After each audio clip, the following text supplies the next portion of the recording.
Turma, tô começando aqui hoje então uma sequência de vídeos aqui onde eu vou resolver questões que já apareceram na prova do Enem, tá?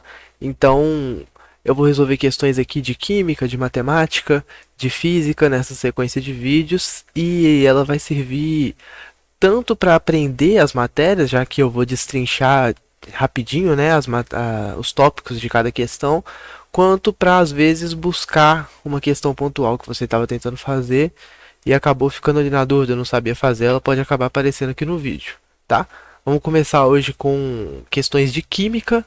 A gente vai passar por alguns tópicos aqui, classificação de substâncias, a gente vai passar por transformações químicas e físicas. Mais para baixo a gente vai passar por mais tópicos também. E aí eu vou soltando esses vídeos aos poucos, beleza? Então vamos começar. Questão 1 aqui, caiu na prova do Enem em 2002. Quando definem moléculas, os livros geralmente apresentam conceitos como a menor parte da substância capaz de guardar suas propriedades. A partir de definições desse tipo, a ideia transmitida ao estudante é a que de um constituinte isolado, ou seja, as moléculas, contêm os atributos do todo. É como dizer que uma molécula de água possui densidade, pressão de vapor, tensão superficial, ponto de fusão, ponto de ebulição, etc. Tais propriedades pertencem ao conjunto, isso é, manifestam-se nas relações que as moléculas mantêm entre si. Então esse texto está criticando a visão substancialista da matéria. O que é isso? Ele critica a ideia que às vezes é passada, mesmo que sem querer, na hora do ensino da química, de que os átomos ou as moléculas, as menores constituintes da matéria, têm as mesmas propriedades que a matéria no todo. Quando isso não é verdade, né? Porque a propriedade da matéria, ela se relaciona às interações entre uma molécula e outra, ou entre um átomo e outro. E não quer dizer que aquelas propriedades são as propriedades de cada átomo individualmente, tá? Então é isso que está sendo criticado, é isso que é a chamada visão substancialista da matéria. E aí ele pede aqui, para a gente olhar qual dessas afirmativas está apoiada nessa visão substancialista, ou seja, ele não quer as alternativas verdadeiras aqui, ele quer que a gente leia as alternativas e diga quais delas se apoiam nessa visão substancialista, ok? Primeira afirmativa aqui. O ouro é dourado, pois os seus átomos são dourados. E aí está seguindo exatamente a lógica que eu falei, né? Que de um átomo, ele vai ter a mesma propriedade que o todo. Isso não é verdade. Mas, sim, essa afirmativa, ela se apoia na visão substancialista da matéria. Segunda afirmativa, uma substância macia não pode ser feita de moléculas rígidas. Mais uma afirmativa aqui que atribui a característica da substância à característica de cada molécula individualmente, ok? Então, mais uma que está se apoiando na mesma ideia. A 3. Uma substância pura possui pontos de ebulição e fusão constantes, em virtude das interações entre suas moléculas. Então, a 3 aqui já está tratando da interação entre diferentes moléculas, ou seja, ela está explicando da forma correta, né, do jeito que eu falei lá. Então, essa aqui não é uma das alternativas que a gente vai colocar na questão. Ela não se apoia na visão substancialista. Ela se apoia nas interações intermoleculares e não nas características de cada molécula individualmente. Já a afirmativa 4, a expansão dos objetos com a temperatura ocorre porque os átomos se expandem. Olha a visão substancialista aí, atribuindo a característica do todo, essa expansão da substância, porque o átomo se expandiu, né? Visão substancialista. Então, quais são as afirmativas que se apoiam nisso? Afirmativas 1, 2 e 4. Resposta aqui, letra D. Bora seguir para a questão 2. Certas ligas estanho-chumbo com composição específica formam um eutético simples, o que significa que uma liga com essas características se comporta como uma substância pura, com um ponto de fusão definido, no caso, 183 graus Celsius. Essa é uma temperatura inferior mesmo ao ponto de fusão dos metais que compõem essa liga. O estado puro funde a 232 graus Celsius e o chumbo a 320, ou seja, quando a gente mistura esses dois metais, a mistura deles, a mistura eutética deles, funde a uma temperatura mais baixa do que a temperatura de fusão de cada um individualmente. E isso justifica lá sua ampla utilização na soldagem de componentes eletrônicos, em que o excesso de aquecimento deve ser evitado. Então essa mistura, né, do estanho e do chumbo é muito usada para soldar componentes eletrônicos, onde um aquecimento muito alto poderia estragar aquele componente, né? Então eles usam a mistura estanho-chumbo, já que ela tem um ponto de fusão relativamente baixo, né? Para metais, esse ponto de fusão é relativamente baixo. De acordo com as normas internacionais, os valores mínimo e máximo das densidades para essas ligas são, então é importante aqui, ó, pode ser no mínimo 8,74 gramas por ml e no máximo 8,82 gramas por ml, respectivamente. As densidades do estanho e do chumbo são 7,3 gramas por ml e 11,3 gramas por ml. Informação importante também, já já a gente vai usar.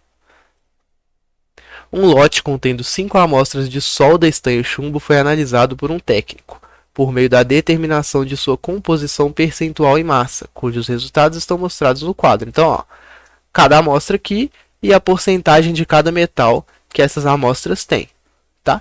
E aí ele quer saber que, com base nesse texto e no quadro aqui, quais as amostras que atendem às normas internacionais. Quais são as normas internacionais? A gente já viu que é ter no mínimo essa densidade e no máximo essa, ou seja, tem que estar dentro dessa faixa de densidade aqui. E aí como que a gente vai calcular a densidade de cada uma daquelas ligas lá? Usando primeiro essa informação. Então eu vou trazer ela aqui para cima, ó. 7,3 a do estanho e 11,3 a do chumbo. Vou colocar aqui para não precisar ficar voltando toda hora. Então o estanho é 7,3 gramas por ml. E o chumbo é 11,3 gramas por ml. Ok?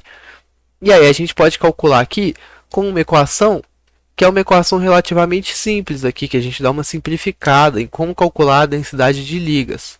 Tá? Qual que é a ideia? É que a densidade da liga vai ser igual à fração molar, ou seja, a porcentagem do metal, vezes, então eu vou colocar aqui fração molar como um xizinho, tá? Então a fração molar vezes a densidade daquele metal, do estanho no caso, então é a fração molar do estanho vezes a densidade do estanho, mais a fração molar do outro metal, né, a porcentagem dele, no caso aqui é do chumbo, vezes a densidade daquele metal. Então, a densidade do chumbo. Ou seja, a gente tem todas essas informações, né? A gente tem a porcentagem de todos eles, a gente tem a densidade de todos eles. Então, a gente pode calcular cada um deles aqui individualmente. E aí, a gente pode ver quais deles se encaixam lá na fórmula que atende às normas internacionais. Ok? Tudo bem? Dá um pause aí agora e tenta fazer cada um desses cálculos usando essa equação aqui. Vou só dar um exemplo do primeiro para ajudar como vocês vão fazer o resto. Ó. Porcentagem 60%. A gente não é bobo, a gente vai usar 0,6, né? Já que 60% é 60%, que é a mesma coisa que 0,6. Então, por exemplo, a densidade da amostra 1, então eu vou colocar aqui, ó, densidade da amostra 1 é igual a porcentagem de estanho, 60%, vezes a densidade dele, que é 7,3, mais porcentagem do chumbo, 40%, que é 0,4, vezes a densidade do chumbo, que é 11,3. Ok? Então, deem pause aí, tentem resolver essa aqui e tentem achar qual é a densidade de cada uma das ligas. E aí você volta que eu vou dar a resposta aqui de quais ligas estão dentro da faixa esperada. Ok? Vai lá, tenta fazer. Beleza. Voltando então. A amostra 1, eu já fiz os cálculos aqui, tá? Em off. A amostra 1, o resultado vai dar 8,90. Todos os resultados que eu vou colocar aqui estão aproximados, tá? A amostra 2 vai dar 8,82. A amostra 3, 8,70. A amostra 4, 8,78. E a amostra 5, 8,94. Ou seja, as que estão aqui dentro do padrão internacional são as amostras aqui 2 e 4. Alternativa certa, letra C, tá? Lembrando que para achar esses valores, eu fiz em todos eles exatamente essa mesma fórmula, só substituindo aqui a porcentagem de cada um dos metais, né, em cada liga. E a densidade não, porque a densidade deles não vai mudar. Ok? Então é só mudar esses dois valores aqui para combinar com cada uma das ligas e fazer o cálculo ali de qual vai ser a densidade de cada liga. Depois a gente vem aqui e vê quais delas estão dentro dessa faixa. E aí só a 2 e a 4 se encaixam aqui nesse padrão internacional. Ok? Vamos seguir então para o próximo tópico. Transformação química e transformação física. Questão 3, ó, agora 2003 essa questão caiu no Enem. Produtos de limpeza indevidamente guardados ou manipulados estão entre as principais causas de acidentes domésticos. Leia o relato de uma pessoa que perdeu o olfato por ter misturado água sanitária, amoníaco e sabão em pó para limpar um banheiro. E aqui está o relato, né? A mistura ferveu e começou a sair uma fumaça asfixiante. Não conseguia respirar e meus olhos, nariz e garganta começaram a arder de maneira insuportável. Saí correndo à procura de uma janela aberta para poder voltar a respirar. O trecho sublinhado poderia ser reescrito em linguagem científica da seguinte forma. Então, qual que é a ideia aqui? Essa fala de que a mistura ferveu e começou a sair uma fumaça asfixiante não é cientificamente correta, né?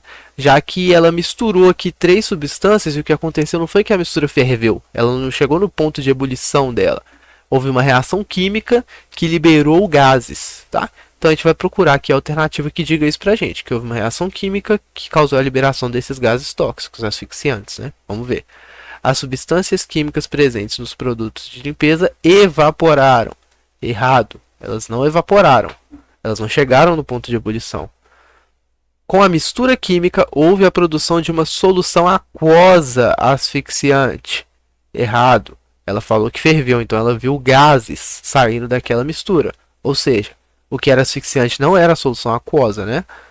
As substâncias sofreram transformações pelo contato com o oxigênio do ar. Não. A transformação aconteceu por causa da reação química que ela promoveu ali quando ela misturou esses 3 componentes, tá? Não tem a ver com o contato com o oxigênio do ar, não. Com a mistura, houve transformação química que produziu rapidamente gases tóxicos, olha aí. Então, quando misturou esses 3 componentes, ela formou, houve uma reação química ali que gerou esses gases tóxicos, ok? Só dar uma passadinha na letra E aqui.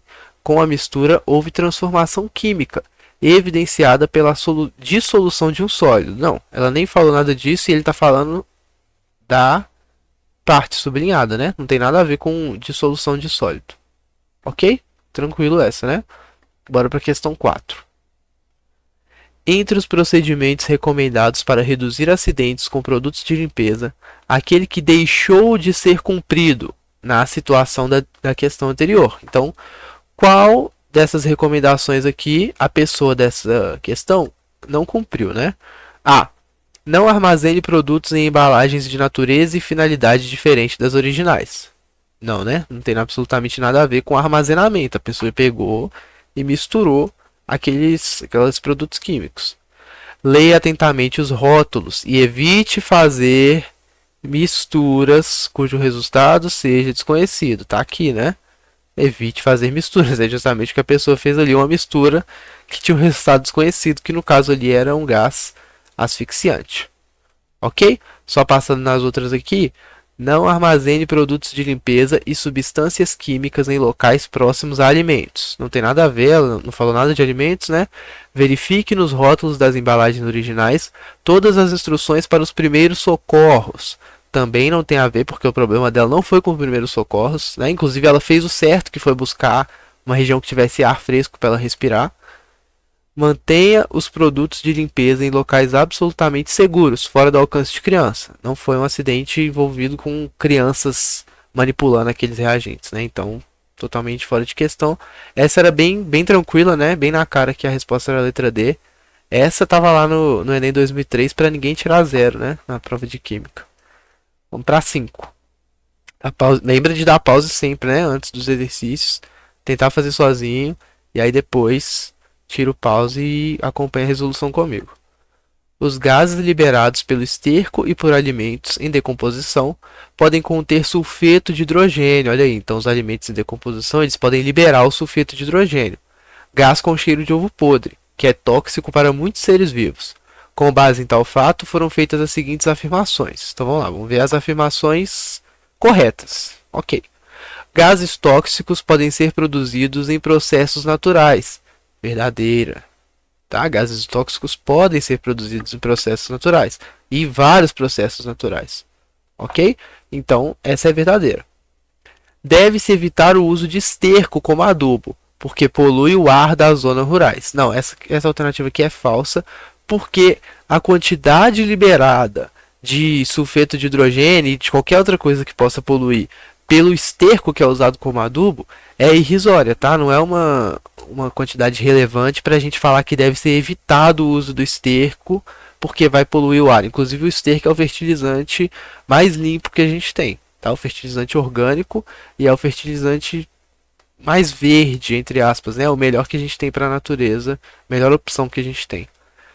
Esterco e alimentos em decomposição podem fazer parte do ciclo natural do enxofre. Ah, eu não sei o que é o ciclo natural do enxofre. Bom, a gente viu aqui que os alimentos em decomposição liberam sulfeto de hidrogênio, um gás. Olha o enxofre aqui. Sim, esse esterco, esses alimentos entram, né, fazem parte ali do ciclo do enxofre, tá? Mesmo que você não saiba o que é o ciclo do enxofre, dá para ter uma ideia que tem a ver com uma circulação do enxofre pela atmosfera, pelos solos, né? Então, com certeza, essa questão da decomposição liberar um gás que contém enxofre já é um forte indicativo. Inclusive, não é só esse gás, tá? Pode liberar também o dióxido de enxofre, trióxido de enxofre, pode liberar até íon sulfato, ok? Se você não sabe o que são essas coisas que eu falei, né? O que é dióxido, trióxido, o que é o íon sulfato, vai ter vídeo aqui no canal em breve sobre nomenclatura de compostos inorgânicos. E aí eu vou explicar como que dá nome para todos esses compostos, para sais, para óxidos, para ácidos e para bases e também para todos esses ânions que são formados. Beleza? Então aqui, alternativa certa, letra D, né? Estão corretas apenas a 1 e a 3. Questão 6, então, a última de hoje. Vamos dar uma lida nela aqui, ó.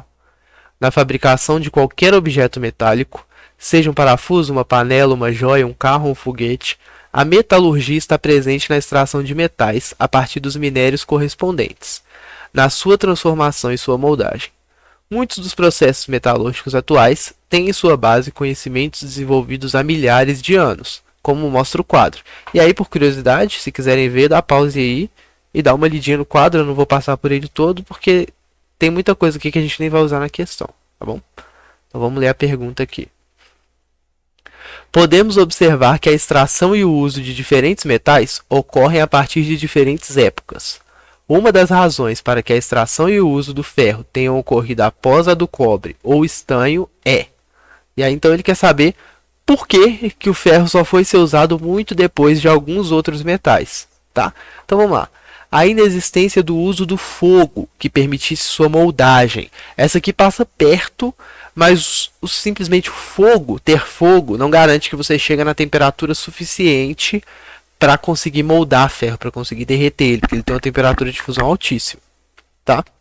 Mas já que a alternativa B, a necessidade de temperaturas mais elevadas para sua extração e moldagem, aqui sim, a gente precisou desenvolver a nossa tecnologia para ter equipamentos que conseguissem alcançar a temperatura de fusão do ferro, e aí sim a gente pudesse usar ele na metalurgia, tá? Vamos só passar pelas outras explicando aqui por que elas não poderiam estar certas. O desconhecimento de técnicas para a extração de metais a partir de minérios. Mentira, né? Não pode ser, já que lá no quadro vocês podem ver que vários metais já eram utilizados, já eram extraídos. Então não pode ser por desconhecimento de técnicas. A galera sabia extrair como extrair esses metais. A necessidade do uso de cobre na fabricação do ferro. Não, essa não faz nem sentido, né? Por que você teria que usar um metal para fabricar o outro metal? Não existe isso, né? Na verdade, o ferro ele é extraído a partir de mineração. seu emprego na cunhagem de moedas, em substituição ao ouro. O ferro não começou a ser usado simplesmente para poder cunhar moedas, né? Ele começou a ser usado na metalurgia como um todo. Então o impedimento, né, para usar o ferro antes era simplesmente tecnológico. A gente não tinha a tecnologia que precisava para poder chegar nas temperaturas necessárias para poder extrair e para fazer a moldagem do ferro também. Ok? Temos mais exercícios, tá? Muito mais. Prova do Enem é o que não falta, né? Ao longo de todos esses anos. Então, próximos vídeos eu vou soltando aí de todos esses tópicos. Vou fazer bastante exercício. Vou pegar provas do Enem de várias épocas diferentes, tá? Se quiser ver exercícios também de matemática, de física e de vez em quando de alguns outros conteúdos, vai ter aqui no canal. É isso.